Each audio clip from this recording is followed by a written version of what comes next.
that actually looks exquisite. Yeah. It's got like, if you go to type it in, it's like trailer and it's got the Mubi stamp on it. And I'm just like, oh, here we go. Get my beret and my cigarette now.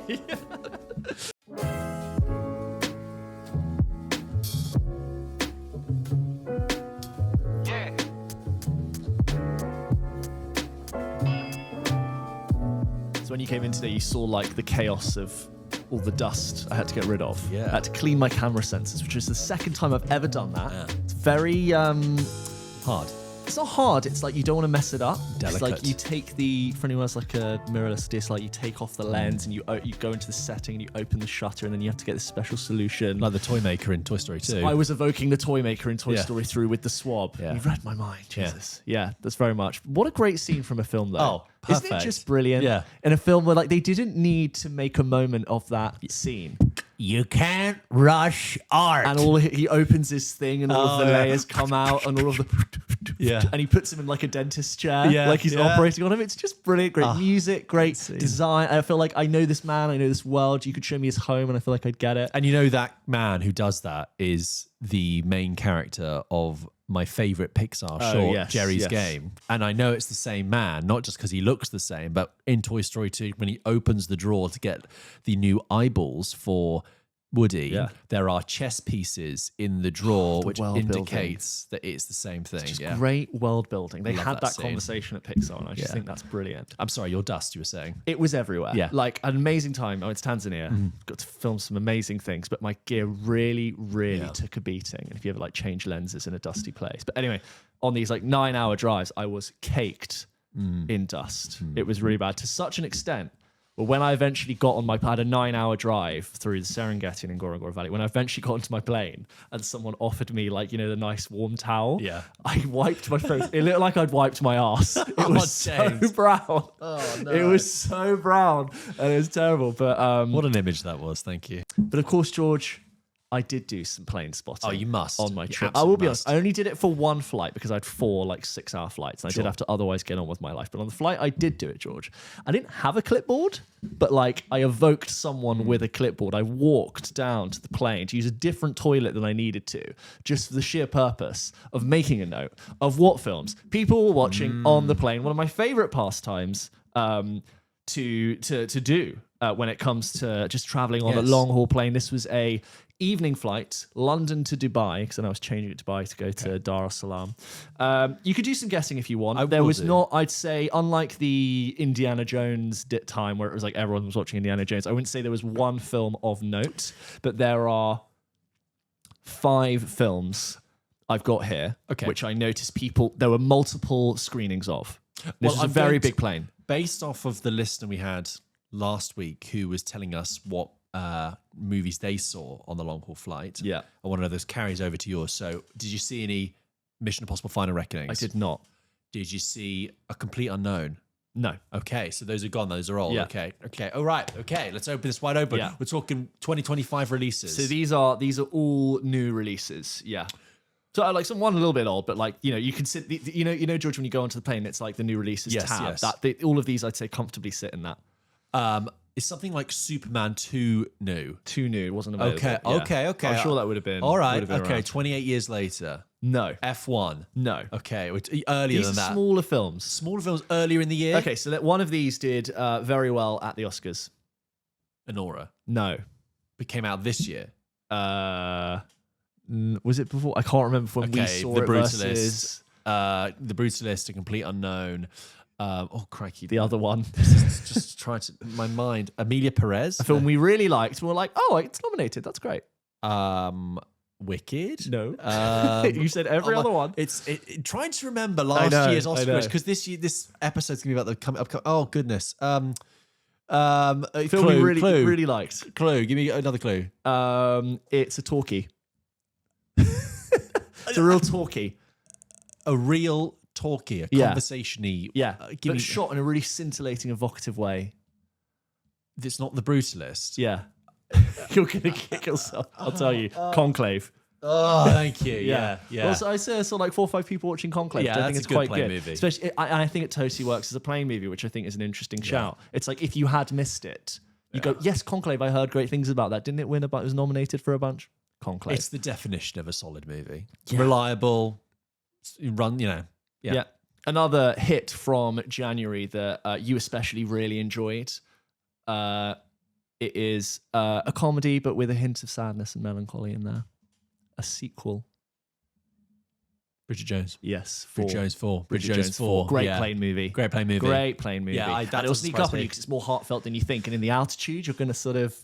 You're gonna let it go. Yeah, the altitude adjusted lacrimosity syndrome is gonna kick in. You're gonna How was start your crying. flight? Yeah, I watched Bridget Jones 4. I mean, Chiwetel was just wonderful. So that had a good presence there. Okay. Another film which is much newer, which we haven't seen because of we hadn't seen the first one. It's got a 2 at the end of it, which we thought was a silly film to have a 2 in the title. Oh, okay. So it's had a 2. Is it a legacy sequel? No, it's just it's just a sequel. A standard sequel. Slightly belated. Is it? It's not Nizar 2 or whatever the biggest. No. No. It came out. It's a real you'd see the poster and it's on a plane. You'd be like, oh, okay. I'd watch that. I don't know. Go on. The title of the film is A Profession. A profession. Like you're not a lawyer. You're not a doctor. You're an lawyer, architect, surgeon, fireman, policeman, the accountant. Paw 2. Patrol. The accountant. Oh yes, you're right. The Accountant 2 specifically. Also, you know what's quite good about this game is that I really back myself to within like a split second, I can know what film people are watching without looking at the frame. I do this and I can just in general, I'm like, that's The Accountant. I know it's not the first one, it's the second one. We have watched so many films this year. I'm really struggling to wind back. Hang on, is Lilo and Stitch one of them? It was available, but I didn't see it actually represented. Not many kids flying at this time of year. Of course. What about... okay, give me the other one. Okay, so this one, this is one I think I saw the most nods for, which I was surprised, but I was also like, good, plane movie. A film that came out this year that we actually quite enjoyed, kind of took us by surprise a little bit. Small ensemble cast, quite... it's got a great, 2 really great lead actors in it. Suspicious. Okay, so it's not Warfare. No. Black Bag. Yes. Black Bag, weirdly. Again, not prominently above everyone else, but I think I saw maybe like 4 or 5 people watching Black Bag. And that was in the new releases. It's like, you might look at that and go, Fassbender. Yeah. But actually, I'd fancy a bit of Black Bag. That's another one of those movies, it's like, terrible title. Yeah. In the same way, really like cool. September 5, terrible title. But good it solid sounds like movie. that's like Operation Black Bag. Yeah. It sounds like... Calling it Operation Black Bag would be more interesting. Yeah. Black Bag is just... And the poster was a bit naff, but it's a good solid movie. Black Bag. Stop. Your mixture of Fassbender, Littlefinger, a film called Black Bag. What's the other one you did? And the Bill Pullman Independence Day. That's what you sound like. I see them in my dreams. Yeah, we're gonna live on. That's what you sound like. And then there was one other. Oh, okay, one more. Okay, and I don't think you'll get it. Try me. So we have done promotion, How to Train Your Dragon. No, we did. We sort of worked with a star to promote this on Film Bites. It's I know funny actor. Yeah, I know.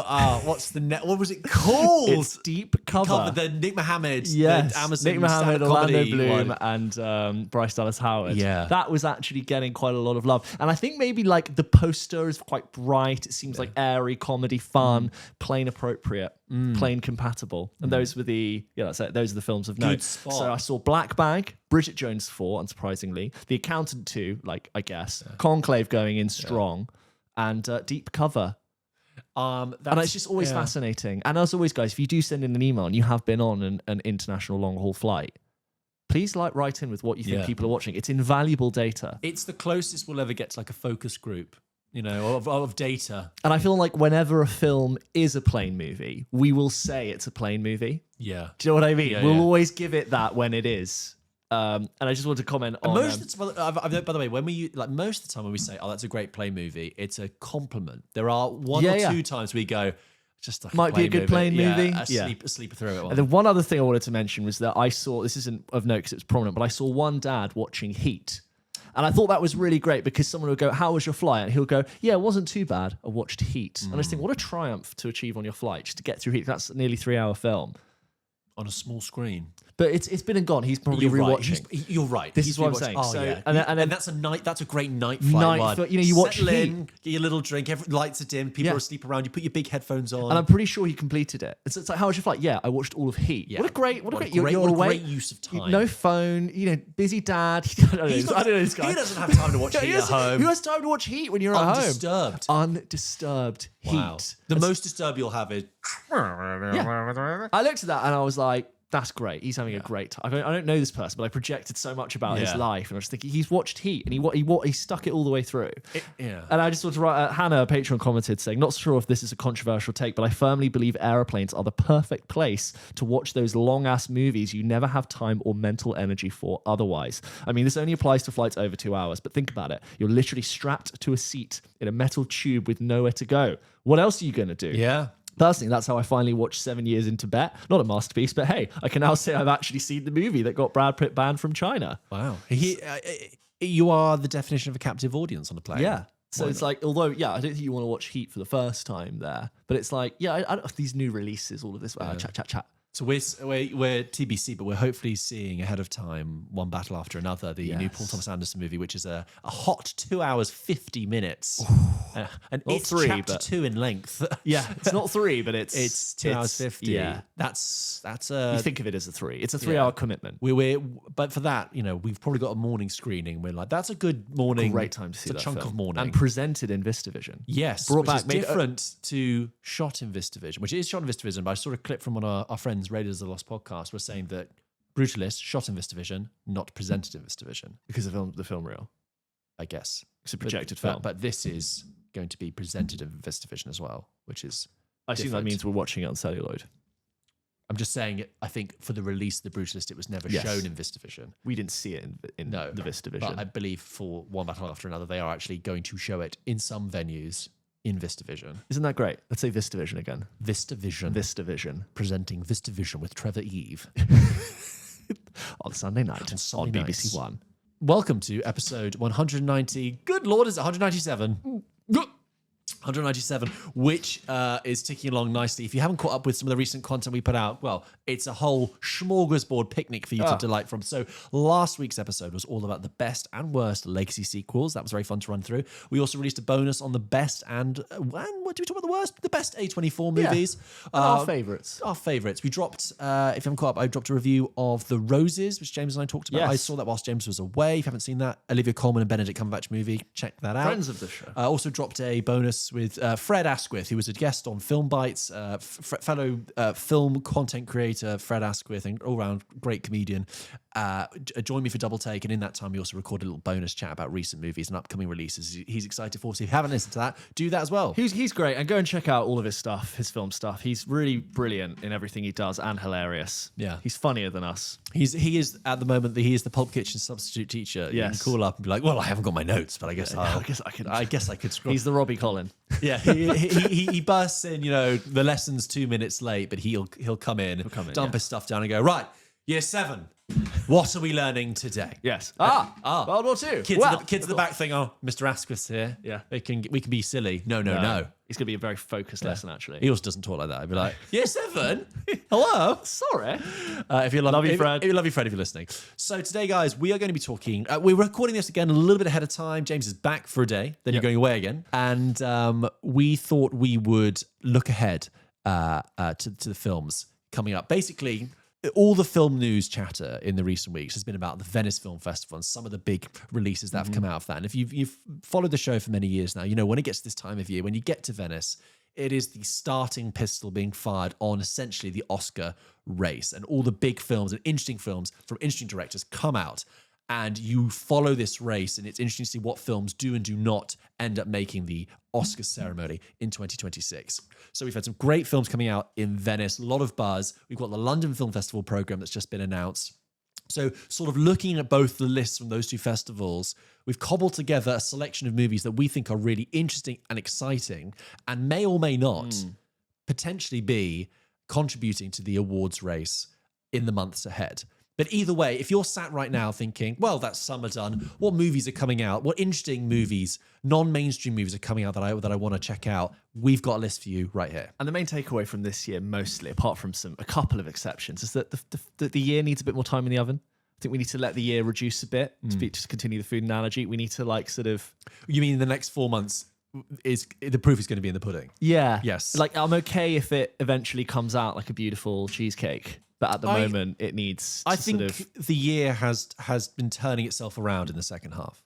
Yeah, Late June, we were like, yeah. But I think in this summer, we've had some good couple of movies, mainly horror movies that turned it around. But we have some interesting stuff. So, James, shall I run you through some of the interesting films that have come out of Venice, coming up in London Film Festival, and in the months ahead? Yes, please. So, to begin with, guys, one movie that got a huge amount of press and coverage at Venice was Benny Safdie's The Smashing Machine, which is the Dwayne "The Rock" Johnson's dramatic role as a true life story based on the MMA fighter Mark Kerr, the UFC, and he's joined by Emily Blunt, his Jungle Cruise co-star. Yes, hey, Jungle Cruise not that bad. Hey, I will say, but was a huge flop though, as we discovered in that game we played.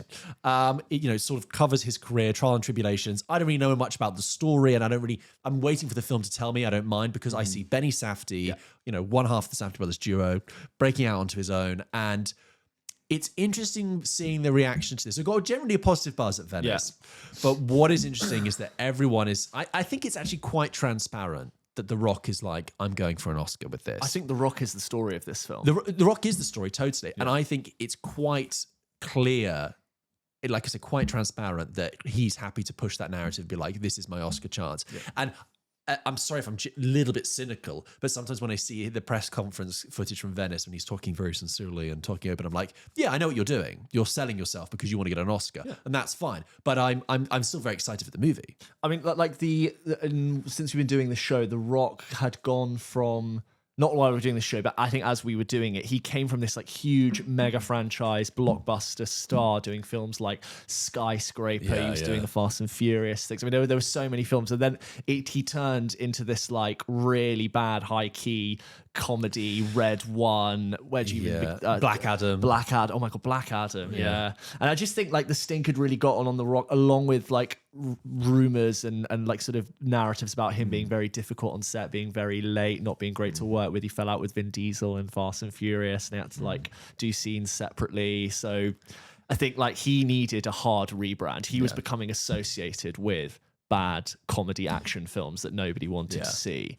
And I think he also was just like wanting to probably do something very interesting. He has massively, not to comment on a man's body, but The Rock is quite an exceptional frame. He has massively slimmed himself down. He's always been like mega hulky, huge. I mean, he's The Rock. He's like been a wrestler and has maintained that physique pretty much in his action films. And it's always kind of made sense for like Fast and Furious. But he now looks a lot slimmer. And that's obviously a conscious decision. He is also getting older and probably can't sustain like, the mass. He wears like the heavy metal chain. He does pull-ups. Like he's got to cut down, but it's interesting he's cutting down, but for a film where he plays a wrestler. But. Yeah, well, no, I think Dave Bautista did the exact same thing. Yeah. He's now slimmed down, and Dave Bautista has had a very successful, great career post wrestling. The best wrestler, really. Actor, I actually think it goes Bautista, then Cena, then The Rock. Probably, and I think The Rock looked at particularly Dave Bautista and said, I want a career like that. I'm going nowhere here. And that is the exciting story. I just wonder if we're talking like inside baseball about the Oscars race, I wonder if this story is going to burn itself out. And after the movies come out, depending on how good or not it is, by November, we might be like, we know, The Rock's back. He's had it now. It's a transformation. He's got a nose on and he's being emotional and he's damaged and he's... But, you could say like, oh, isn't it great for him to have made the decision? It's like, but also the films you were making were bombing. Yeah. It's not like you were making really successful action films and you've instead decided... Yeah. So like Steve Carell was a very successful comedy actor and then decided to do... Foxcatcher and other things. Like, no, you clearly were not having a great time in that film. I see, because Steve Carell, you mean like that was a big step. That was a big step Whereas to do. And he does Big Short, which is still like comedic. You know what I mean? But look, it seems really exciting. But I'm really excited. I'm genuinely really excited. Yeah, I'm really happy. And I think The Rock does, from what I've seen from the trailer, does look good in it. And I'm sorry if I didn't mean my cynicism to denote that I don't think he's being disingenuous. No, I just see the mechanics of the film industry moving. Those factors though do come into play when it comes to the consideration for the awards, so it's worth it. But expect a full comprehensive review. Absolutely. Pulp Kitchen. I will say to you, I haven't on this list. I haven't got Josh Safdie's Marty Supreme, which is coming out later in the year, but just because that hasn't been included in the festival circuit just yet. Next thing to talk about is we get 2 Safdies now. Assuming both these films are good, we get double Safdie output. Like a cell that's split. Like 2 things. It's like wait, both make films. Two Safdie sports biopics coming out in the same award season. Do you think they'll come back together to do a Safdie brothers like Coens? I think they're going to both grow creatively, and you can't then get the genie's out the bottle. You can't fit them back in there. Yeah, but I don't think there's any bad blood. I don't know, but I think they're now names. They would have shaped themselves, making their own individual movies that to then come back together. Also, like, who knows? Sorry, so the Coen brothers. I mean, Ethan Coen's gone off and made some separate stuff. Maybe they'll get back together. But also, it could have been like Benny is a very successful actor in his own right. There's a chance that Josh wanted to make a movie as the brothers, but Benny was like, I would quite like to be in Oppenheimer. And he was like, great, do you mind if I make a film without you? And then he can come back and make a film. And it's like, let's not always try and do the same things together. Who knows? We're just purely pulling this out of our arse. Purely speculating. I'm sure their mother is very proud. Next up, we have Noah Baumbach's new movie called Jay Kelly, which is a Netflix release. And Noah Baumbach's been on an interesting one because I really like him as a director. I think he's delivered some great works. Highlights include Marriage Story, Squid and the Whale, While We're Young, and Francis Ha. After Marriage Story, which was a real high, he did White Noise, which you saw. London Film Festival 2 years ago now. 3 years ago. The White Noise, very much like the title, a load of nothing, moments of great writing in there, just surrounded by a little bit too much plot. And you have a very bumbling performance from Adam Driver in it. He's not bad in it, he's good in everything he does, but it was just like not quite the right touch for that story for me. Another one of structure. Another one of Adam Driver's slightly misfires post Marriage Story. The film is flaccid. Netflix, he clearly has a deal with Netflix because obviously Marriage Story was through Netflix, White Noise was through Netflix, and now Jay Kelly. Jay Kelly, which before I get onto the plot, has an amazing cast. Yeah, it does. George Clooney and Adam Sandler are the main duo. Yeah. Then you've got Laura Dern, Billy Crudup, Riley Keough, Jim Broadbent, Patrick Wilson, Greta Gerwig, Lenny Henry, Emily Mortimer, Isla Fisher, and Jamie Demetriou. So what a cast. Jay Kelly is about famous movie star Jay Kelly, a fictional movie star, and his devoted manager Ron embark on an unexpectedly profound journey through Europe. Along the way, both men confront the choices they've made, relationships with loved ones, and the legacies they'll leave behind. Sounds very Baumbachian. The friends we made along the way. I like Noah Baumbach. I like that cast. I also think George Clooney really needs a good movie. He hasn't had a good run for a while. He's really, again, a bit like an Adam Driver. He's accidentally chosen the wrong projects.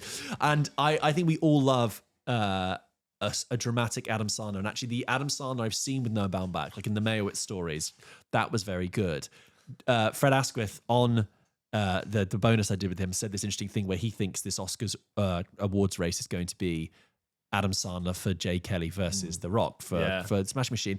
The only thing I will say is it actually got a bit of a mixed reception coming out of Venice. Yeah. So I'm excited for this. I will go see it, but a lot of people sort of said it starts good and then kind of meanders, which is a shame. But we love Clooney, we love Sandler, we love Noah Baumbach. I'd like to see a dramatic Clooney return, much as I enjoyed seeing him on screen in like Ticket to Paradise. Not seeing them both in Ticket to Paradise. Wolves. It wasn't like Wolves had no drama. Yeah. It was a film with a plot with no drama. Yeah. So I'd like to see him do that type of film, but like with actual substance. And you know how people talk about how like manatees have like smooth brains with no folds. It's like Wolves as a film was just completely smooth, had no edge or anything. And it's just, is that it? It's almost like it was run through a filter. Like they ran it through some sort of like weird processing. It's like, well, it's that film, but we removed all of the interest in it. Yeah.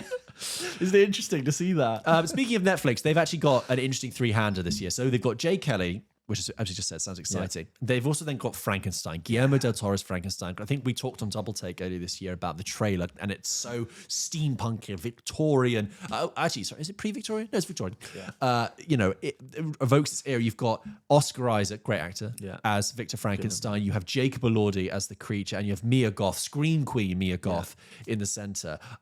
This got a great amount of buzz out of Venice. I'm very excited. I think Guillermo del Toro is such a great hire as director for that. You know what I mean? It just works. Yes. I almost can't believe it hasn't already been done by Guillermo del Toro. It just seems great. Great ingredients, great cast. First trailer I saw looks interesting. Yeah. Very happy to take that when it's ready. It looks in the right way, like wonderfully camp. Yes. As well, it's not too like I don't know if you ever saw the Kenneth Branagh version from the 1990s, but it's very serious and kind of not a bad movie, but like this is having a little bit of fun with it, enjoying the kind of. Del Toro is always very artfully expressive, but not at the cost of like darkness and seriousness, which I always think is really nice of Del Toro. And then the other Netflix movie is House of Dynamite, which is Catherine Bigelow's new movie, which I talked about on Double Take, but.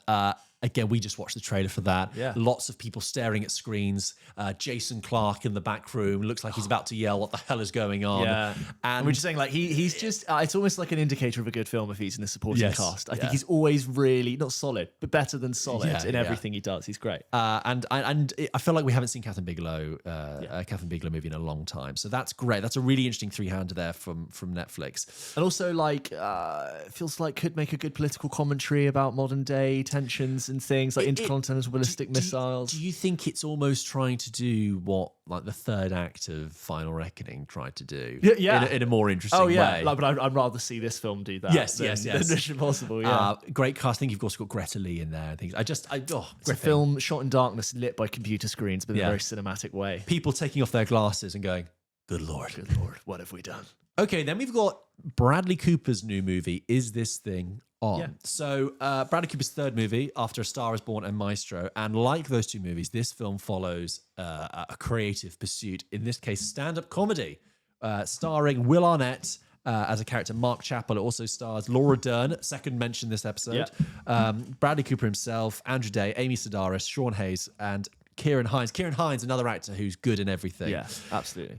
He's a classically trained actor. He does Hamlet for fun. He wakes up in the morning, does it for fun. Is This Thing On? Which I don't know. I had a chat with Fred about this, but it's curiously it's based on the life of John Bishop. Yes, this is really interesting. Yes, which John Bishop from Liverpudlian comedian. He's great. Like really like John Bishop. One of the biggest British comics. I think so. Yeah, like I feel like in his era, not his era, but like when he was really going around, he had some of the biggest like UK tours going, like played arenas, and he's done a bit of acting, like normal acting. In some way, he was in Doctor Who for a bit. He's done some dramas. Oh my god, I do forget he does knock around in the acting space. So he was going through a divorce and kind of got into comedy because his life was falling apart, kind of that way, and kind of fell into this world of stand-up comedy. And later in his life, he met Will Arnett at a dinner or something. Told him his life story. Will Arnett said, "That's amazing. That's great. Well, we're going to write a script about that."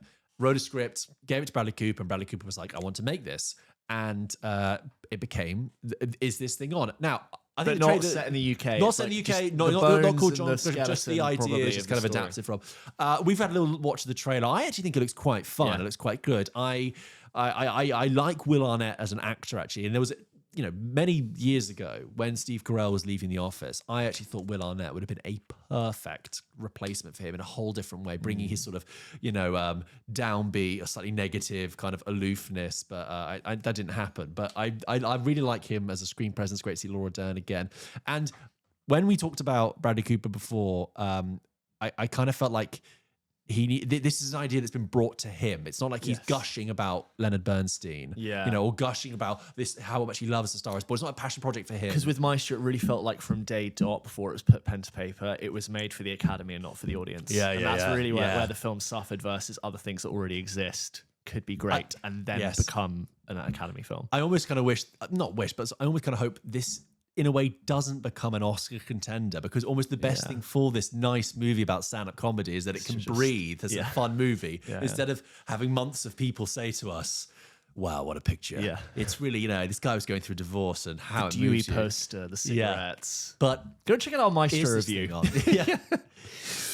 The thing about music. Do you have any more questions? Do you have any questions? I don't, Bradley. No, I don't. Thank you very much. But nice cardigan. Yeah. Another film that really got my attention was No Other Choice, which is directed by Park Chan-wook, South Korean director who made Old Boy, for example, Handmaiden. Get this. So the film follows a Korean man played by Lee Byung-hun from Squid Game, who gets fired from a paper factory and finds himself being rejected for every other job he applies for. I've taken this Synopsis, by the way, from a British Vogue article.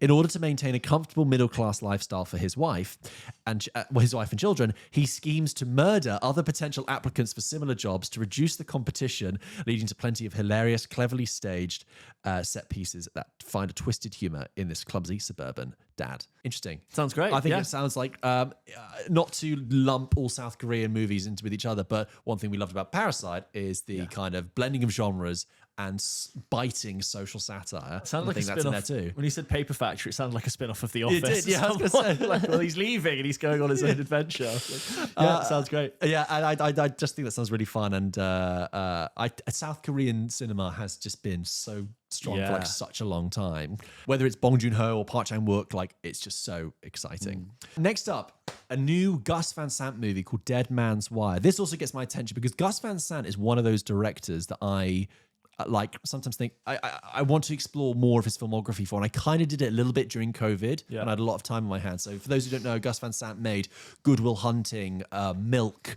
He also made some really interesting movies in the 90s like Drugstore Cowboy and My Own Private Idaho with Keanu Reeves and River Phoenix. He also made Elephant, which is a really haunting, almost like experimental film about a high school shooting. And he's a very interesting, talented filmmaker. He's done a lot, and I'm always interested to see his name come up because he doesn't do that many films anymore. But Dead Man's Wire stars Bill Skarsgård, Dacre Montgomery, Coleman Domingo, Carrie Ulwers, and Al Pacino. And it's about based on true story of in 1977 when an Indianapolis businessman held his mortgage broker hostage. Nice. And I think from sort of reading around it, it's this like almost surrealist take on this particular true life episode. And what I find interesting about it is that they've cast Al Pacino in it, but it's got clearly with the setup of it, it's got overtones of Dog Day Afternoon. You ever seen Dog Day Afternoon? Oh, yeah. But same thing of ordinary man walks into a bank, pulls out a gun and says, right, here's here's what we're doing. Your elevator pitch for a film. Yeah. Like really easy to explain, And so Al Pacino's in it as a supporting character. And Dacre Montgomery is one of those actors who, he's an Australian actor who was in Stranger Things as Billy. Oh, I know who you mean. And he was in Elvis as well. And recently when I rewatched Stranger Things season 4 in anticipation of the new one, I was like, what is Dacre Montgomery doing? You know, you want to know where these actors go and what they do. And he's turned up in this, which is great. And Bill Skarsgård. He was in the Power Rangers reboot in 2017 as the Red Ranger. Wow. Just gonna let that hang there. But Bill Skarsgård, we love Bill Skarsgård. Yeah. Nice to see him in non-horror mode. For sure. He owns horror. He and Mia Goth should just like, they are the Have kings and queens of horror. Yeah. He has incredible eyes. Yeah. I met him. I've just remembered I met him. I met him last year at the Nosferatu dinner. Oh, you did? I met him, Nick Cole, and Willem Dafoe. I missed that one, but it looked great. It looked really good. He was very lovely and nice. And we've met his brother. Yeah, of course. We're ticking off the Skarsgårds. We just need Stellan. Stellan would be nice. Speaking of Stellan, not on this list, but of sentimental value, the Joachim Trier movie that's coming out.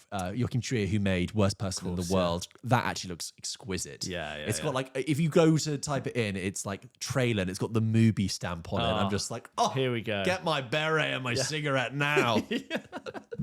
So that's called Dead Man's Wire, that movie. Okay, moving on. A lot of talk about this one, which I'm sure is also going to get a lot of chatter because it's from a stylish director with a massive star. It is, of course, Yorgos Lanthimos' new movie, Begonia, starring Emma Stone and the great Jesse Plemons. I mean, the great Emma Stone, but also we love Plemons. Yeah. So Yorgos Lanthimos directed this. He has been on a bit of a run recently. He and Guadagnino, who we'll get onto later, just seem to be churning out movies. Yeah.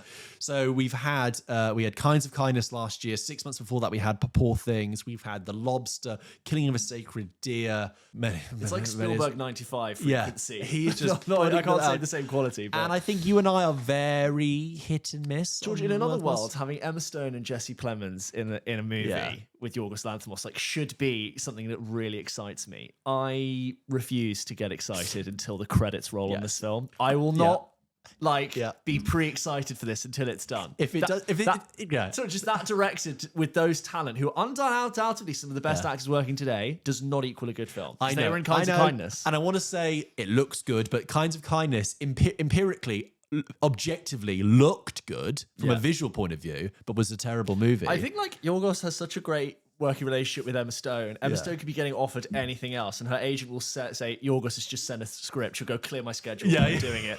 But you don't even know what it's about.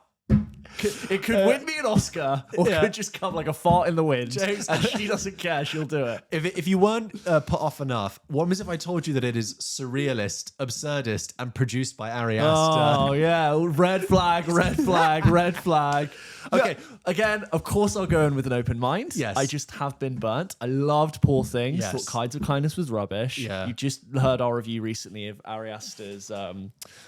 Eddington. So I'm really just like, I think we reacted to the trailer on Double Take and you were so diplomatic. I was like, you're being really fair to this film. I'm not giving it any rope at this stage. Fair. I will just say that, first of all, it's actually based off a mention of South Korea. Again, it's a remake of a 2003 South Korean film called Save the Green Planet. Maybe that's more promising, actually. Based off an existing material. Exactly. I agree. And actually, the premise is about this. 2 conspiracy-obsessed men kidnap the CEO of a major company when they become convinced that she's an alien who wants to destroy Earth. Now, although it's meant to be surrealist and absurdist, essentially, a kidnapping plot makes me feel like it's going to be tethered to some sort of semblance of clear narrative. However, James, I wouldn't be surprised that when this gets released, it's going to be 3 hours long, and the first act is probably going to have a cameo from Willem Dafoe in a dream sequence.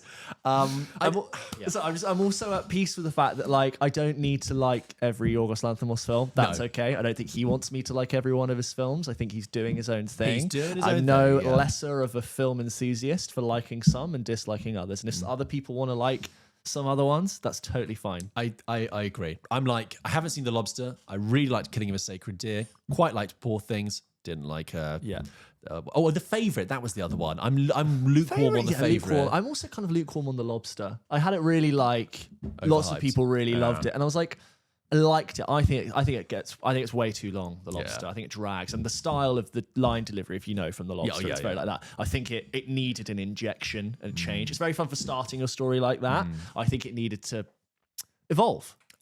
Evolve. Yeah. I will say though, from Emma Stone's point of view, I do love it when a director and an actor really connect and they work together on repeated projects. Yeah. And I would never have predicted that Emma Stone would have become Yorgos Lanthimos' darling. Yes. And she is good in everything. I do think Emma Stone is a phenomenal actor and also is still at that point in her career where she could land a massive mainstream movie tomorrow or do the Lanthimos movies. She can do anything. She can do anything. So, and she was bloody good in Poor Things. So good. Like really funny.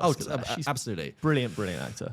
Moving on. She really like threw herself into it as well, which I think is like a real sort of characteristic of like winning your Oscar. Like, did you throw yourself into the role? Did you roll around on the floor? Did you lose yourself into it? Yeah. Like Leo in The Revenant, like Matthew McConaughey in Dallas Buyers Club. There's part of that, and like you did.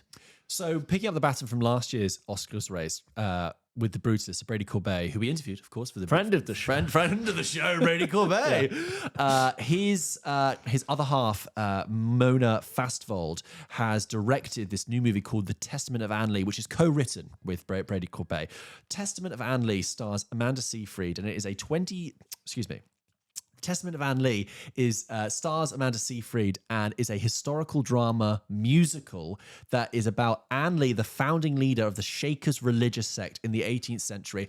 I've seen a still of it. There's no trailer or anything. It's a picture of Amanda Seyfried, not unlike her character in Les Mis, but in a more distressed version. Yes. Arms open, looking like that. And apparently it's absolutely bonkers. Right. And I'm thinking, are we now on a trend after Emilia Perez of just like bonkers musical films? Yeah. But there you go, James. Would you like to see The Testament of Anne Lee? I'm sure we will. Stay tuned for a Pulp Kitchen review. And that's Anne Lee, not Ang Lee. Oh, yes, not Ang Lee. Not the true story of Ang Lee. But you know what? I love a bit of genre mixing. And if someone wants to take the format of a musical and do something bold and strange, and it can really work. Unlike Emilia Perez. What a phenomenon. What a phenomenon. Well, I know we unpacked it to the nth degree. No one talks about it now. No one talks about it now. The only thing that's hung on from that is that I still, around the flat, will quote, you know, the awful when she goes to Thailand to talk to the doctors about a transitioning operation, right?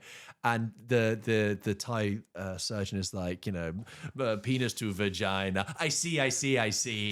And so sometimes when like Anna at home is talking to me, I know it's terrible. It's ridiculous. So sometimes at home when like Anna will explain something to me or just mention I go, oh, okay, I see. Terrible. I will look out for that. It looks bonkers. Did you watch it? Does she know what you're doing? No. But she's seen the clip. Okay. We've all seen the clip. Okay, a couple of other curious ones here. There's a new movie from a director called Julia Jackman coming out called 100 Nights of Hero. And I want to mention this because it's got an interesting cast. Nicholas Galazzini, Emma Corrin, Micah Monroe, and Charlie XCX. Nice. Oh, yeah, I didn't know about the Charlie XCX So this is based on the graphic novel by Isabel Greenberg, and it's kind of loosely based on Middle Eastern folktales, 1001 Nights, which reminds me that a great underrated movie is George, what's his surname? Guy did Mad Max, George Miller. That's it. Movie that he did in between Fury Road and Furiosa is 3,000 Years of Longing. With Idris Elba, yeah, you did like that. Tilda Swinton, bonkers movie, but actually quite good. Yeah. So this is about a charming house guest who arrives at a remote castle, and there's the delicate dynamic between a neglectful husband, his innocent bride, and the devoted maid, and it's thrown into chaos. Looks bonkers. Great poster. Keep an eye out for that. Yeah, nice. Okay, next up we talk about just a couple of other handful of things. So I'm going to skip to Luca Guadagnino. So we talked about Yorgos Lanthimos. Let's talk about the other director who's churning them out. Guadagnino, who has brought out, he's bringing out After the Hunt here. He's brought out so many, I've not been able to see them all. Yeah. Like, actually, this is a job. We've had Queer, we've had Challenges, we've had Call Me By Your Name, we've had Suspiria. Yeah. Where does it end? And he's always had some in the oven. Should we over? Yeah, and he's meant to be doing a American Psycho that was remake. The American Psycho remake. I don't even know if that's coming. Bones and All. That was He's really putting it out. Anyway, After the Hunt is about a college professor played by Julia Roberts, who finds herself at a personal and professional crossroads when a star student reveals an accusation against one of her colleagues, threatening to expose a dark secret from her own past. However, James, hear this cast: Julia Roberts, Andrew Garfield, Ira Debris, Chloe Sevigny, Sevigny. Some people said it was Savini, but I always thought it was Sevigny. And when we met her, we did meet her. You interviewed her at Sundance. Oh, did I? It's a big group. Oh, okay. Someone said Sevigny. And Michael Stuhlbarg, one of our favourite actors, Michael Stuhlbarg. In our From the Great Underrated Actors episode, which you should go and check out. So this is interesting because I thought... I'll be honest, I don't remember speaking to this person. Really? No. It was in a big group with Alex Wolff and other people. Yes, okay, now I remember. Yeah. The interesting thing about After the Hunt is that I think it looks really good. I like the cast. It looks sort of like knotty and a real sort of dialogue-y one. It got really mixed to poor reception at Venice. It's currently at like 46% at Rotten Tomatoes. Which, again, is still hard for the pre. But it's like, is that actually one of the biggest Luca Guadagnino flops? I have a feeling actors really like to work with Luca Guadagnino. I think it adds like a soft creative touch to their suite of films, and I think he attracts a lot of talent. But I think it's still like he's had a great output, but not all of them are like runaway successes. I think Challenges is like his biggest mainstream success post Call Me By Your Name. But I love the cast. I'm into it. He's also a bit like an Lanthimos in that it's like one film at a time. Yeah. It's like you have the Call Me By Your Names and the Challenges, and then Bones and All you re-rated. But like I like Bones and All, but like he makes different films each time, which I quite like, and I do rate that, and it not always failing. No. So that was interesting. That got a lukewarm reception, but I'm keen to see it. And then just a thing about Brendan Fraser. Brendan Fraser's in a movie called Rental Family, which is a really interesting post-Oscar win move because obviously big comeback. What's he going to do next? And this is a movie directed by Hikari. It's about struggling to find purpose. An American actor lands an unusual gig with a Japanese agency to play stand-in roles for strangers. As he immerses himself in his client's world, he begins to form genuine bonds that blur the lines between performance and reality. Nice. All I know is I've seen the sort of teaser art for it, and it's Brendan Fraser in a sort of a kind of a billboard fashion, looking kind of pleasant. Cute. And it's like, yes, he came back with The Whale, and there was all that excitement, but I feel like a comeback is not just that was just the beginning. I want to see more of him now, and it's actually been 2 years. Yeah, I'm like, well, where is he? At the Flower Moon. In the end, do you remember that? Yeah, when he still had all that whale weight. Yeah. My client will not be doing this. Yeah. Brendan, love you. Okay, and another film I want to throw in, which I mentioned on Double Take recently, which is Paul Mescal and Jessie Buckley in Hamnet, which is, get this, produced by Hamnet, produced by Steven Spielberg and Sam Mendes, directed by Chloe Zhao, who directed Eternals, sadly, but also Nomadland, which won the Best Picture Oscar, which I loved. I love Nomadland. I thought it was a beautiful film. And Hamnet is based on the novel by Maggie Farrell, which is a sort of a fictionalized account of William Shakespeare and his wife's the loss of one of their children and the relationship with their other children. And if you've seen the trailer, it's emotive, powerful. Jessie Buckley, tears in her eyes. I think it looks great. Paul Mescal loves a two-piece film, doesn't he? What, him and one other person? Yeah, like Andrew Scott. Him and that's a four-hander, isn't it? I know, but still kind of like you know, he only interacts with one person in that film, and then also Foe with Saoirse Ronan, which people forget came out. Not Gladiator. Not Gladiator. No. Normal People is like Normal People. Him and another person. He loves to act opposite someone. After Sun, it's just him and the girl. After Sun, yeah. He does like sort of bigger things. He goes for little just a small thing. Have you seen the trailer for this? No, I haven't. But it looks great. Just look at the imagery now. Love Jessie Buckley. She's good in everything she does. She's a really top actor to watch in a way, and I feel like she could get her flowers soon if she does a really great role in something and like gets. She's always been good in everything, and I think people who know her, but I don't think she's done anything prominent enough to properly rise her up to that like the mainstream people know. Oh, that's Jessie Buckley. She's a great talent. I think that. I was disappointed with Women Talking. I know you liked it more. Yeah, I really liked it. But I still think of the cast in that movie, which is her, Ben Whishaw, and Claire Foy. And I know Rooney Mara as well. But like, particularly, I feel like Ben Whishaw and Claire Foy and Jessie Buckley, whenever I see them, I get so excited. I think you really are in everything. And I really want you to be in everything. Yes. Claire Foy in particular. She's such a good deft talent. That's just like a handful snapshot. And there are actually so many other interesting films coming out. I've already mentioned like Mighty Supreme, but we don't have time to go through them all. But if you're wondering where the films were for this year, if you're looking at the months ahead and you're thinking, I fancy taking myself to a nice cozy Everyman or Picture House or other cinemas are available as the autumn leaves fall, then these are the films you're going to be going to see. Now you're armed with the knowledge when someone says, "What is that?" You go, "Oh, that's Hamnet." It's starring Paul Mescal. It's about sort of the true life story of Shakespeare. Oh, you're talking about Park Chan-wook's new movie. Yes, of course. Yes. The Testament of Anne Lee. Now, what do you think is the likelihood that any of those movies stay in the race? Oh, it's so early. I mean, like, I'm going to say maybe Begonia's Hamnet. a 50-50. Begonia's a 50-50. I think Hamnet will stay in, maybe. Yeah, if it's really good. Could be a little Oscar nom for Paulie. That'd be big. I think it's Jessie Buckley's film, by the looks of it. Could be, yeah. I mean, I haven't seen it. But it's not out yet. But you know, like Paul, Paul's been knocking around now a few years. Imagine if he gets. No, he's not getting old. I mean, like he's been prominent. He's been Oscar nominated before. I know, but it's like imagine it leads towards. Yeah, he's really. It's like, you know, we would chart the rise, George, with peaking up here. We this time last year, we did actually like a roundup of Venice on Double Take, and it was going through some of the movies, and some of them like completely faded away, like the Order, for example. Yeah, oh my God. But one of them was like, and there's this other movie called Honora, which is out, which is like meant to be quite good. Honora, like we didn't know really anything about it until we saw it. Yeah. Had I seen it? We hadn't seen a trailer, had we, by the time we saw it? No, there wasn't. No. I don't think so. I think we knew that it had won. Yes. And we knew that it at Cannes, and then we knew that it had done well at Venice. Was it. We knew it won and then we saw it about a year ago. We saw it way ahead of time. Really early. Yeah. Might rewatch that soon. What do you think? Yeah. I think Anna didn't want to watch it. Had no interest in it. And now she does. And I'm like, yeah. It's a great film. It's a great film. And go check out our conversation with director Sean Baker and star Mikey Madison. What films are you excited for? You can let us know to hello@pulpkitchenpodcast.com. I'm the most excited for The Smashing Machine, Frankenstein. Yeah. Is this thing on? Yeah. I bet that'll get an Oscar nomination. I just feel like Bradley Cooper's just courting the Academy in different ways. Yeah. And then I'll leave it at that. And Hamnet, I guess, but it's like I really don't know much. It's not a great way to leave the conversation and go, we don't know much actually at all. We've never known much. Let's get on with some emails. George, should we go through some of the emails that we get sent into the show every single week? As always, guys, if you want to send in your thoughts, your questions, your concerns, your news, your reviews, you can, of course, send them in to hello@pulpkitchen.com. Podcast. What about the podcast? Hello@pulpkitchenpodcast.com. Oh, shite. Let me do it again. Hello@pulpkitchenpodcast.com.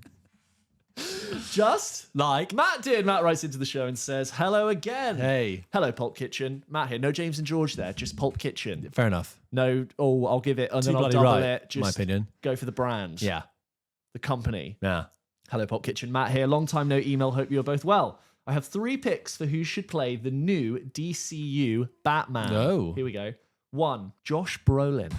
He has the build. He'd be a safe pair of hands for the role. Would be similar-ish to what we've had recently with Batfleck, but in my opinion, better. Full respect to Josh Brolin. Love him. Isn't he a bit old to play Batman? I'm worried that obviously like, they can do the older Batman to make it feel fresh and original, especially compared to the younger Robert Pattinson. But I think I'd actually rather Josh Brolin carried on and did other things that wasn't Batman. I think he's been Thanos now. He's been Thanos. Let him do things like weapons. Yeah, for sure. Not a bad take. Like Josh Brolin is a great actor. I would have in most things. Josh Brolin is 57. Yeah, so like if by the time that's happening, he's going to be shooting into his 60s. Which, no disrespect to Josh Brolin, you're gonna be like, you know how Daniel Craig was talking about when he was filming like Spectre and No Time to Die. He's like, I wanted to die, and I was being thrown around, my knees were breaking. You know, he's like, he wasn't good. Number 2, Josh Hartnett. Right, I've said this before. I feel like Matt goes on to say, I feel like he'd be brilliant. I feel like he deserved his shot to be a lead in a big franchise. He has the build, the perfect look for Bruce Wayne. I've always thought this. Really? Yeah, not Josh always. Hartnett? Yes, I said it a few years ago, and you were like, really? And I was like, yeah. I still think especially that. I like Josh Hartnett, but he's a good actor, especially like in Oppenheimer when he's really well dressed. He's kind of got a Bruce Wayne quality to him. Yeah. And I think it'd also be fun to see him do The Dark Knight and be Batman. Okay. How old is Josh Hartnett? Can you find out for me, please? We love this game. It's a new recent thing, just seeing the ages of people. Okay. I'm going to go for 45. I'm going to go for 49. He's 47. Oh, okay. Look at that. Hey. A draw. We call it a draw. We get to keep him. I kind of see it. Again, like you'd still be doing an older Batman there, but it'd be kind of cool. Now, this is a pick is a bit rogue, but stay with me. Robert Pattinson. Hey, there he is. I guess to tie in. They want to tie in. I think it's a 50-50 on whether or not they loop in that Batman thing. But is Pattinson interested? I don't think he's interested in joining the DCU. No. It's like when we said with like Joaquin Phoenix not really being interested to. I think he just wants to do his Matt Reeves films and then continue to like be working with every great director ever working right now. He's on an exception. He's about to go on an exceptional run. Yeah. Robert Pattinson. He's doing very well for himself. Don't worry about Robert Pattinson. He will be all right. Any thoughts on these picks or any actors you want to see in an iconic role? Also, not related to Pulp Kitchen, but James, I loved your recent podcast with Matt Bentley. As a fellow Matt, and unfortunately at the moment, struggling actor, I listened to the episode at the perfect time. It was exactly what I needed to stay on track, keep focused, and keep pursuing this type of work. So if you get a chance, please pass on my appreciation to fellow Matt. It's a very reassuring listen for myself, and I hope other actors or creatives listening along. It left me with a very simple goal I have set, to be mentioned in a future episode of Pulp Kitchens, a follow-up to the best young actors working today. Thanks, guys. All the best, Matt. Thank you so much. Yeah, I did a conversation with Matt Bentley, who's a really honest and sincere communicator on like himself acting, and it was just very, very interesting to talk about. And he's been on our show, our other thing, Film Bites. If you want to go and check that out, it's linked on my Instagram. Very funny man. He's really, really funny. And also, I think, and he wouldn't mind me saying this, he's a Marmite person where I think some people might take what he says and be like, oh, you're so forthright about X and Y, but I think you cut through that. He's a really like sincere, lovely, very, very funny guy. Go follow him. His skits on social media are very, very funny. This next email is from Noah, who writes and says, hello, lads. Hello, James. You see what I do there, James? I go to automatically say your name first, and it's just wrong. That's good. That's good. This next email is from Noah, who writes in and says, hello, lads. Hello, George and James, a.k.a. James and George. So they go even like also known as.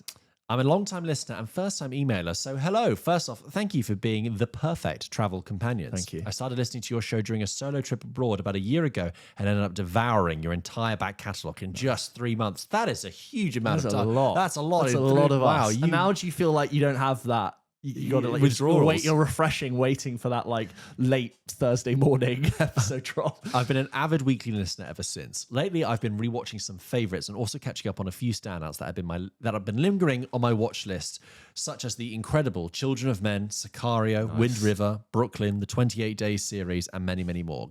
That leads me to a recommendation I'd love to share with you and your listeners. Only the Brave. It's one of my all-time favorites, and I feel it's a bit underrated. The film, directed by Joseph Kosinski, tells the story of an elite wildfire crew in Arizona, and it features a stellar ensemble cast. Josh Brolin, Miles Teller, Jennifer Connelly, and Taylor Kitsch, whom you recently mentioned in your Biggest Flops episode, but who gives a genuinely moving performance here, to name a few. Without spoiling anything, it's beautifully crafted blend of grounded drama and intense action with moments of humour and humanity woven throughout. The character development is subtle yet powerful, and I found myself fully invested in the crew's journey. Add to the stunning cinematography, a moving score, and the weight of an inspiring true story, you've got a truly standout film. I can't recommend it enough. I might even call it a perfect film, dare I say, although my perfect film has to be Titanic. Nice. Lastly, to the actual reason I'm writing it, on that, Only the Brave, I've heard pretty good things. I just don't think it got a massive release out here. It was quite quiet, but now Joseph Kosinski's gone on to do Top Gun Maverick and F1. I think people are going back and being like, oh, that's actually great. And also, a stacked cast.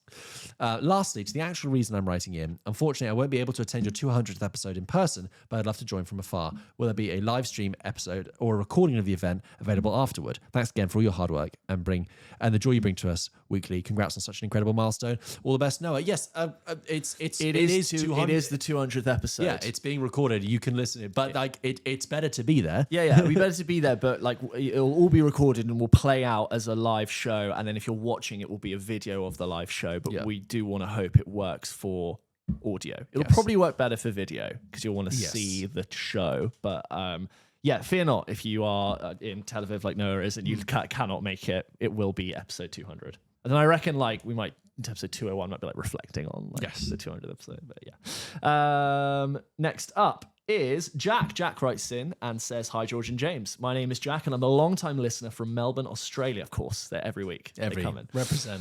I was recommended your podcast a couple of years ago by my brother Tom. Thank you, Tom. And ever since, it's become a regular part of our discussions, breaking down your opinions on films alongside ours. So, what do you think George meant when he said that? Actually, I don't know, mate. I thought James's opinion was so much better and clear on that. James liked Superman a little bit more. I didn't like Caught Stealing very much.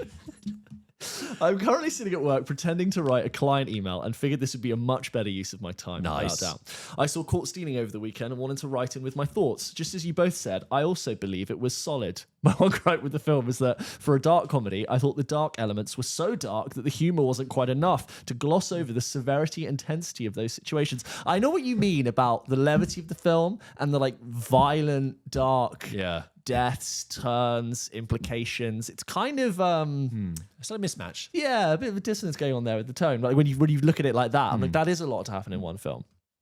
In particular, the moment where, keeping it spoiler-free, shit gets very real, I think it could have either explored that further to make it not as intense or considered a different approach. There were definitely some laughs, but the darkness outweighed the comedy for me, and maybe a better middle ground could have been found. Someone like Guy Ritchie feels like the poster boy for towing that line. Nonetheless, I still had a great time. I thought the cast was excellent and loved the 90s setting, especially the fashion. Has an American baseball cap ever looked so good? Jumping off from that point, what do you think is the single best item of clothing made cool by a character in a film?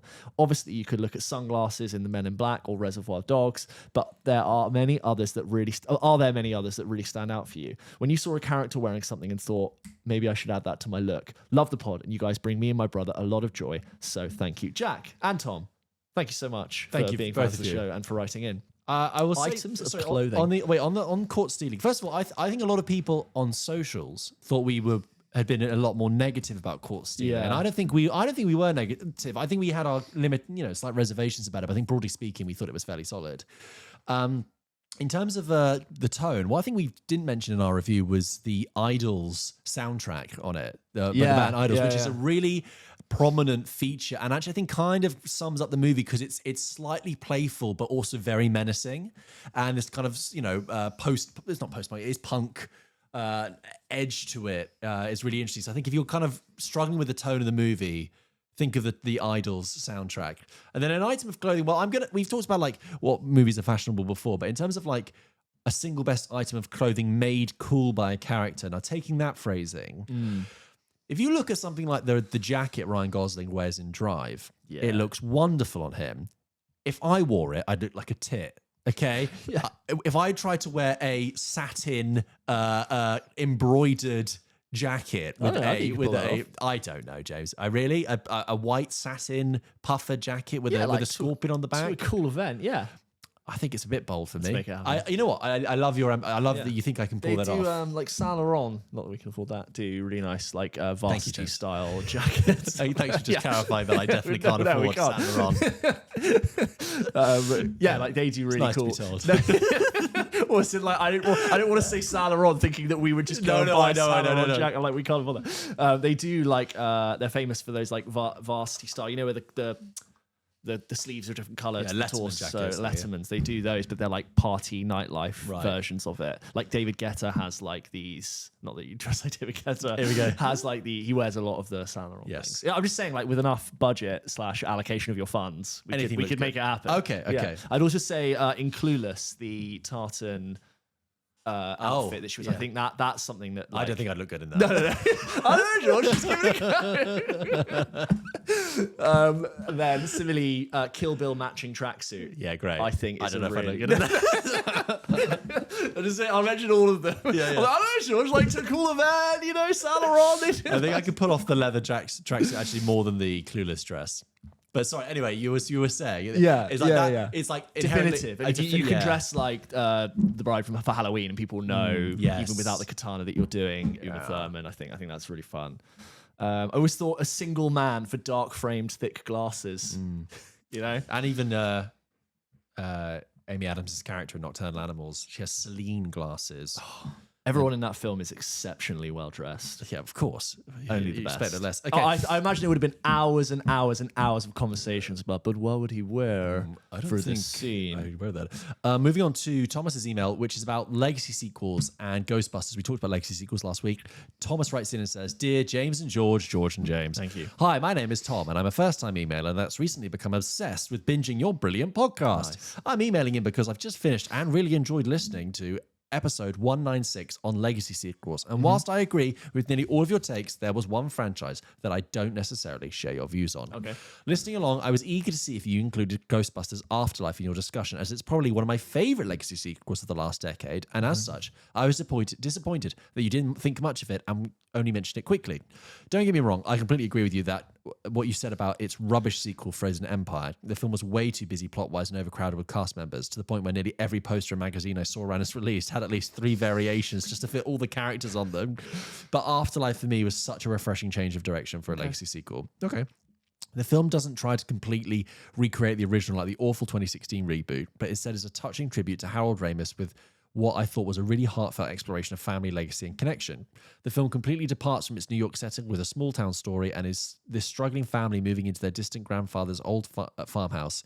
McKenna Grace is incredibly charming as Phoebe and is instantly recognizable as Spengler, and I love the journey as she finds connection through discovering about her heritage and her grandfather. Similarly, Carrie Coon's story and her struggling mother is nicely interwoven with Phoebe's and Paul Rudd.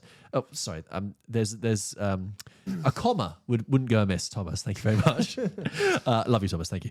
Similarly, Carrie Coon's story about a struggling mother is nicely interwoven with Phoebe's, and Paul Rudd is a great addition to the franchise for just the right tone of comedy. Don't get me wrong, this film does definitely really heavily rely on nostalgia, and the background plot surrounding Gozer and the coming apocalypse is obviously a direct follow-up to the first film, but it's lovingly recreated in such a gorgeous way and was, to me, more of a tool to explore and heal this family dynamic. Finally, the original cast members weren't overused in the story, unlike the sequel, and were mainly used to explore the character of Egon Spengler and what has happened to him since the original film, and the way they pay that off in the end really worked emotionally for me. As a side note, I also think this is probably the best use I've seen for resurrecting an actor who has passed to pay tribute to them, but I understand that's a controversial topic. Thank you for reading through my email. I also just wanted to shout out Incredibles 2 as having a great legacy sequel, 14 years since the original, but I don't want to spend too long raving about that too. Can't wait to see you come see you in the 200th episode live. Hey! You know what? Incredibles 3 confirmed for 2027, I think, or 28. Yeah. Thomas, that's great, because what you've shown is that every IP is different. Yeah. That's what we discovered when running through the legacy sequels, but also like your reaction to it and your appreciation of it makes it worthwhile. That's clearly like what they intended to do. Yeah. All of us are very cynical and we just didn't like respond to it. But the fact that you got that was great. And like, I've not seen Afterlife, but it was more the reaction to Frozen Empire and looking back on the fact that it just felt like a tired excuse for a legacy sequel to bring back the characters and have their Jurassic World moment where everyone's on screen together facing the monster. It's just been done before. Everyone can't try and do Avengers. Do you know what I mean? Yeah. They've done it and they're doing it again. Even they're doing it again. This next one is from Jack, who writes and says, "Dear James Gunn and George Clooney." Nice. I'll take that. He gets to be George Clooney. Like, can you not? I think success-wise, right now, James Gunn is hotter in the world of Hollywood than George Clooney. I'd still rather be swanning around Lake Como than having to write a new Drinking Batman. espresso. Yeah, you're right. With my international human rights lawyer wife. Yeah. Then like, shit, I got to do another Batman. I've got to shit out a second draft of Clayface. Well, yeah. He not only has he got to like be the custodian of the DCU, he also has to make a Superman film. Yeah. If I asked you to make a Superman film and I asked you to do anything else, you tell me to fuck off. like I'm making Superman. He's very capable, James Gunn. Jack says, "New listener and first-time emailer here. Welcome. I was recommended your podcast back when you released your podcast about why the Office US is overrated. It is my favorite series on earth, so had to tune in and without a doubt disagree. But then again, if we were all the same, that term target audience would be non-existent to us. However, that's not why I'm here. I've been slowly... Get their attention. Always get their attention. I've been slowly dissecting each podcast to come up with questions to ask, and here's what I would like to know. Apologies if they're all very random. Question 1. While you were talking about the Matrix movies in episode 196, it got me thinking about what else the director made and came across speed races. For me, that memory had completely unlocked, remembering that was a childhood favorite. My question is, did you guys ever watch this, and what were your thoughts? No, I never saw it. With Emil Hirsch, I think is the guy in it. Yeah, no, never saw it. No. Speed Racer, do you know? No, me neither. Question 2. I myself have been using Letterboxd for the past couple of years now, and it's honestly great to track movies and find new ones. But my next question is, how on earth does George only have an extra few hundred movies watched than me? Yet every week I discover a new movie added to my watch list I haven't seen or heard. Also, where is James's Letterboxd? I must follow. Okay, look. First of all, when you say, this is why, by the way. Only have a few extra 100 movies on there, that's a lot of movies. Secondly, I didn't come out of the womb with Letterboxd in my hand, logging every movie. When I got Letterboxd in 2018, what I didn't do really was go back over every single movie I've ever seen and just like I went sort of Devon there. Did you hear that? Yeah. And try and log every movie I'd watched. So, but okay. Also if Can I just say, I don't mean against you. This is exactly why I really can't be asked to do Letterboxd. I think what it is one. You should have got on the boat when I got on it, James. And I remember you telling me about it like years and years ago. Don't get me wrong. Like I love the idea of like a film social media like fusion thing, and you can see what your friends are watching. First of all, I really don't like boiling down film reviews into numerical scores or stars. It's stupid. The more you try and do it, the worse you change your opinion. Reviews age, and then you go, oh, you gave that a 4.2, but you gave that film a 4.4. That means that one's better. But how could you say that's better? I just fundamentally don't agree with numerical scores reviews. You might find me calling something a 10. I have given numerical scores for like TV episodes to help me review a season, but in general, I don't want to do it. I don't want to be held by other people like telling me that I gave something a 3 when I should have given it a 4, and someone saying, oh, you gave it this. It's like, I don't know what I'm going to fucking give it. I have my outlet, which is this amazing podcast. I have this amazing person that I speak to about film for hours and hours and hours every week. I'm a little bit like, it looks like admin. It looks like data. It looks like I've got to go see a film and now I've got to like fill in a form. You know me in forms, George. You know me in any logins. Oh, dear. I'm not having it. I just like opening the app and just being able to look at the pretty pictures of all the posters I've watched. That's lovely. I go, that's really look nice. at the movies I watched. Look at all the things you've seen. You can see what I think it's nice to actually catalogue what you've seen. I think that's really nice. You touched on something there, which I've been thinking about, which is that I don't really see it as a social. I don't use it as a social thing. Yeah. I don't actually really engage with other people on it that much. I mean, I have followers and I follow people, but like I usually use it for me to like whenever I see a new movie, just add it to a private list that I have, so I can look at it. That just sounds like admin. Like I have the Pulp Kitchen. One man's admin is another man's freedom. I have the Pulp Kitchen thumbnails. When someone's like, "What have I seen?" I go to like our YouTube and I just go, "Oh yeah, I saw that this year." I'm not really that anti it. I'm kind of like. It's okay. In a world of Letterboxd fans, it's okay to be. A bit I have my outlet. Yeah, I have my format. I'm not surprised. I know you're like, is this not enough? Is this not enough? That I have to then condense it into a one sentence review? Sure. Yeah. You know, George, if we weren't doing this, I think I'd really consider it because I want to like put a little review and I in a still world where we don't do this, I would follow you on Letterboxd and we'd have this lovely relationship where I talk to you about film like the good old days, like before this thing. But now I'm like, I'll speak to George about it. Yeah, I'm going to speak to George about it, and then we'll review it, and then people will write in for the next 6 weeks about it. I'm fine. No disrespect to you, Jack. That's just why I don't have it. George is very. Go and follow George Pulp. Thank you. And that's why he put the Pulp in there, because he kind of represents the Pulp Kitchen, but did. still just technically only himself. Yes, I'm down as my name now, but I think actually my username is still George Pulp. But yes, that's why there. But I'm still available. So come get me. I'm right here. Maybe you should make. I don't know. If you search George Pundek, will you come up? Yeah. Because people might look for you. 'Cause George Pulp, you're not known as George Pulp anywhere else. Oh yeah, and like I'm just thinking like the top four, the four favorites. You'd probably hate because like, it depends on what I'm. It depends on what mood I'm in, and I don't want to be held to them. We still have the rest of Jack's email. I'm not insecure about my favorite films. No, I know. I'm not insecure about telling my opinion. Okay. James, I've not said anything. I've just let you go. Okay. Listen to me, you shit. You sound like a crazed madman. Because people often say you don't have Letterboxd, and I'm like, I don't have it, bro. Okay. Drop it. The good thing we didn't touch a nerve. You know. I really like activating. Yeah. Okay. Jack goes on to say, my final question is, being a Marvel fan myself, I wondered if you would agree or disagree that the Marvel movies should have ended with Endgame. For me, the answer's in the title. I haven't been as excited for a Marvel movie since I bought the double downer tickets to watch Endgame at its midnight release with Infinity War just before same day. I will admit I enjoyed watching Fantastic Four and a few others, but it feels like Marvel's using the universe and comics to rinse as much money as possible and have lost their Marvel magic, I'd like to call it, from the build-up to Endgame. Sorry for the long email. Hope you guys are well. I wish I could have booked for episode 200, but I'll be in Latvia on holiday. Nice. So maybe next time. Not Latveria. Which is in Fantastic Four, that's where Doctor Doom lives. Yes. So maybe next time. Keep up the good work, lads, and all the best. And as always, I look forward to another Wednesday weekly ep of Pulp Kitchen. Jack, thank you so much. Jack. I think we've said this before. I think it would have been amazing if they had released Endgame, made $2 billion, and then rested it. Imagine. Come back eventually. Oh, yeah. No. Definitely come back. Fallow season. No, years. Imagine if this year we got the first Marvel movie post Endgame. Could you imagine the hype and the anticipation of the return? New characters. What is everyone up to? Yeah. They let we've said this so many times on Double Take. It should have been the season finale of the biggest show that there's ever been, which it is. And you come back, you know when your favorite show finishes in like May, big American TV shows finishes in May. Yeah. And then it comes back in September, and it's like they're back to school. And you're like, oh my God, that show's back. Oh my God. Or even, George, like, the 2-year gap we get for like big shows like The Last of Us. Yes. Or like the other. What's the other House of the Dragon. Yeah, House of the Dragon. And like, yes, I saw that. It was great. It was a lot when it came out. And now I just totally don't have to think about it. Like 2 years, even I don't think would have been enough. Imagine remember the highs of what Endgame was. Try and forget about Phase 4 and 5 and 6.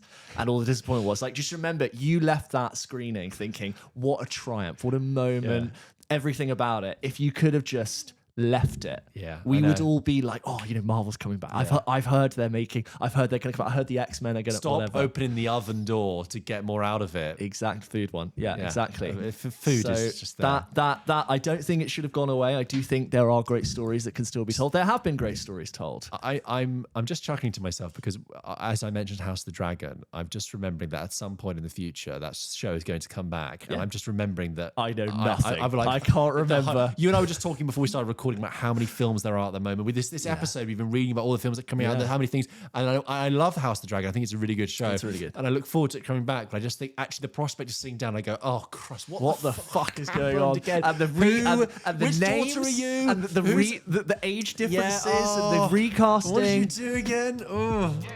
Anyway. Yeah. George, as always, Pulp Kitchen ends with a game. George, I've taken your game of mismatching characters and putting them in different films, and instead of just sticking with Star Wars, Disney, I've gone all across the board to make it a little bit harder and a little bit more interesting. So I'm going to take an actor who's played a character in one film, put that in the plot of the film with other actors that I want you to guess. Okay, it should become clear what we are doing. Are you ready to play the game, George? I think so. George, you have to guess the movie plot from the characters these actors have played. Okay. Ready? Yeah. Aragorn, Uncle Ben, and the Penguin dive through a cave to rescue a Thai football team. Well, I mean, I don't even need to guess. Thai football team is 30 lives. Well done. Obi-Wan Kenobi and Black Widow escape from Boromir as they discover they are clones in a dystopian future. Ah, okay. Spoiler. For the island. Yes, the island. Yeah. Sort of spoiler. It's like the first act. You're right. Yeah. It is. Qui-Gon Jinn asks Voldemort to not kill the Mandarin so he can keep working in his factory. Jesus Christ, it's Schindler's List. Mark Zuckerberg, Gwen Stacy join Hamish Abernathy and Olive Hoover as they struggle to survive a zombie apocalypse. What? Zombieland. Yes, very good. Calvin Candy investigates an insane asylum with the Hulk and learns the truth of his past from Mahatma Gandhi. It's Shutter Island. Yes, well done. Yeah. Gaylord Fokker, Tony Stark, and Mr. Schneebly are directed in a film by Alan Partridge that goes horribly wrong. Tropic Thunder. Yes. Truman Burbank is fed up with his ordinary life with Polly Prince until Nelson Mandela gives him the power of God. Oh, Bruce Almighty. Yes. Batman and Tom Ripley argue about what really happened with Kylo Ren and Villanelle. The Last Duel. Yes. Yeah. Well done. That's it. My favourite one is Calvin Candy investigates an insane asylum with the Hulk and learns the truth of his past from Mahatma Gandhi. I'd watch it. You'd watch it. I forgot Ben Kingsley is in that movie, actually. Yeah, he is. He's like the guy who runs Someone the said thing. that he's dressed exactly the same in Thursday Murder Club. Oh, yeah, I can see that. Yeah, best I'd have to the like same line it up, character, but they but- do, yeah. Oh, interesting twist there. Imagine it's not an old people's home, it's an insane asylum. That would make it so much more interesting. Why is this really competent MI6 director? Yeah. Because she's fucking crazy. She never worked for the MI6. She's a liar. That would imagine if it just like the veil of that film was totally and refreshed. there like, "Argh." Like the fact they're all just mental. David Tennant's actually just like a perfectly normal property developer. He's just trying to like move these old people on. Thank you very much for listening. Thank you, George, for playing the game. Thank you. Thanks so much for listening to this episode of Pulp Kitchen. Don't forget we post new episodes of this show every single Wednesday. And guys, if you'd like to continue to support us, keep following us on social media, on Instagram and TikTok. As you do, we post funny clips, not just from the show, but from things that aren't on the show, like junket clips and film bites. And also, the best way to support us is to follow us on Patreon, where you can catch our exclusive news show, Double Take, where we talk about all the exciting film news happening at the moment, including Wuthering Heights trailers and all trailer drops, really. New 28 Years Later, Bone Temple trailer.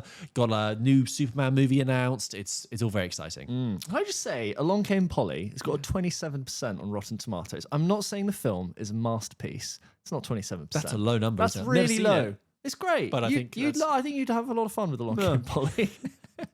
Well, in the context of like, I don't know, you smoked. In the context of like, it's just Along Came Polly. That's not a 27% film. No, I'd give it late 50s to 60s. Yeah. And I think that's fine. If you told me it's sat at 54%, I believe, but there's something like 26 tells me it's something toxic about it. Yeah. I think it's really unfair. Do you say it's 27 now? Did it just go up? I've always said 27. You just said 26. Jesus, it's 100 now. Apparently it made a lot of money, Along Came Polly. Hey, along came money. Hey. If you haven't got your tickets for episode 200, please do follow the link below. It's going to be a great night. We'd love to see you there. And we're going to be chatting about lots of great, fun film things. Guys, I lose the ability to speak at the end of every episode. George is hungry. I am hungry. It's been a long day. We're all very tired. And when George is hungry, we all need to know about it.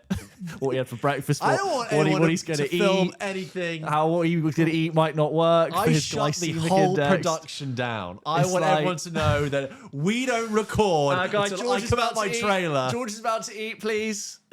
Thank you so much for listening. See you next week. Bye. Bye. Oh, and congratulations. And thank you as ever to our producers, Finn and Dave. Thank you so much. Bye. Congratulations. I was like, who have we forgot to congratulate? Fuck. And thank you as ever to our producers, Finn and Dave. Thank you. Bye. Bye.